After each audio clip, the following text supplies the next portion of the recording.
My name is John, and today we'll be reading Trump, Adultery, and Morality by Dennis Prager on Townhall, posted March 27, 2018. Dennis Prager is a man with tremendous moral clarity, whom I affectionately dub America's rabbi.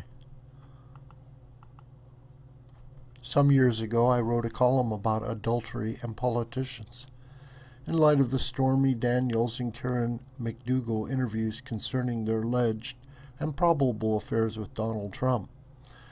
It is time to revisit the subject. I do not agree with those, right or left, religious or secular, who contend that adultery invalidates a political or social leader. It may invalidate a pastor, priest, or rabbi because a major part of their vocation is to be a moral, religious model, because clergy do not make war, sign national budgets, appoint judges, run foreign policy, or serve as commanders-in-chief. In other words, unlike your clergyman or clergywoman, almost everything a president does as president affects hundreds of millions of Americans and billions of non-Americans.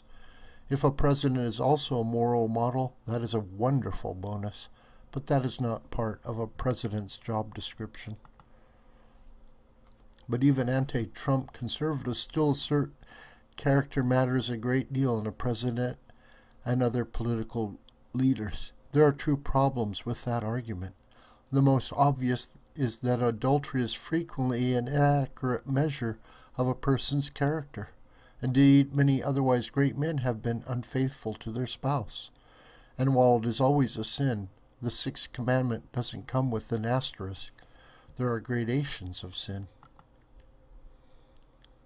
Let me give an example of when adultery would be a lower grade sin, when it is committed by men or women who have taken care of their Alzheimer's afflicted spouse for many years, and the afflicted spouse no longer even recognizes them.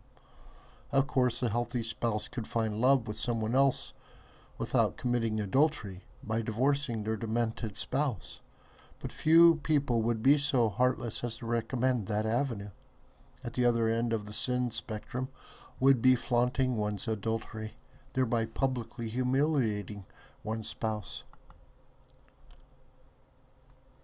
The second problem with the adultery matters in a political leader argument is that the policies of a political leader matter much more, morally, than that individual sexual sins or even character. It is truly foolish to argue otherwise.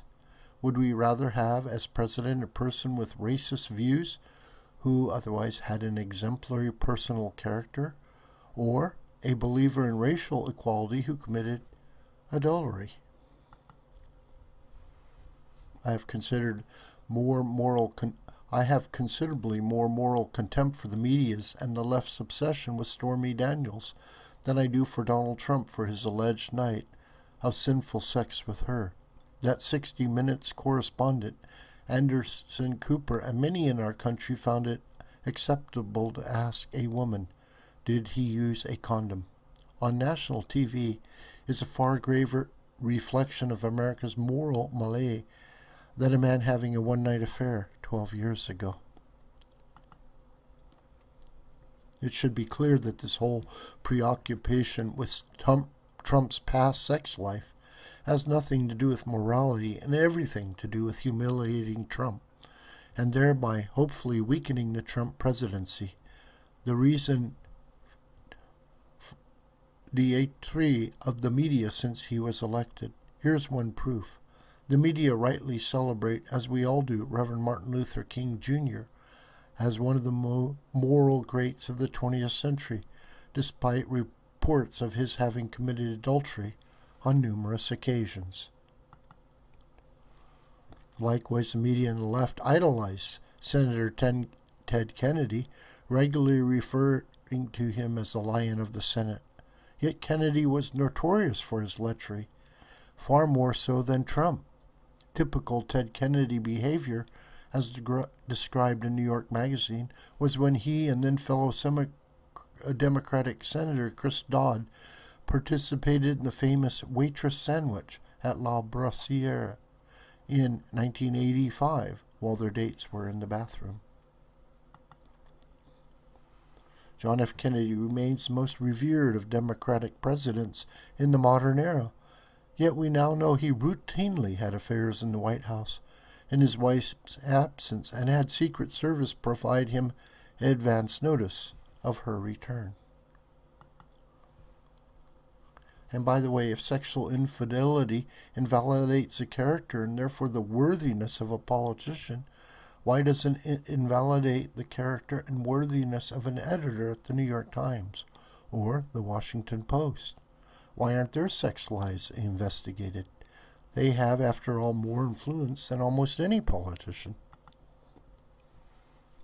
So, dear anti-Trump conservatives, please tone down the moral horror at Donald Trump's character and the suggestions that it overshadows the good he has done and continues to do for America and the world. The fact is none of my business and none of my concern whether a politician ever had an extramarital affair. To cite just one of many examples, a president's attitude toward the genocide advocating Islamic tyrants in Tehran is incomparably more morally significant.